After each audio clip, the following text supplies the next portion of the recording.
بسم اللہ الرحمن الرحیم۔ دروس الاشیاء والمحاورات العربیہ کی آج کی کلاس میں ہمارا سبق نمبر 15 ہے الابراز۔ ابراز کہتے ہیں مسالے، جو مسالے ہوتے ہیں کھانے وغیرہ میں، بریانی میں ڈالے جاتے ہیں، ان کے الفاظ معنی اس سبق میں پتہ چلیں گے۔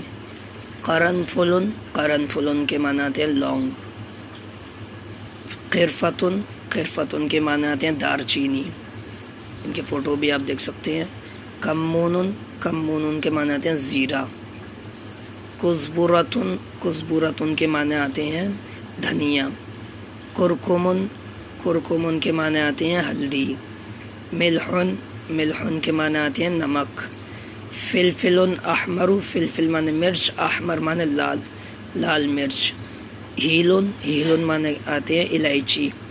فلفل اسود، فلفل معنی مرچ، اسود معنی کالی، کالی مرچ۔ تو یہ آج کا ہمارا 15واں سبق ہے، جس میں گھریلو اور کھانے کی چیزوں میں استعمال ہونے والے مسالوں کے الفاظ کے معنی دیے ہوئے ہیں۔ السلام علیکم ورحمۃ اللہ وبرکاتہ۔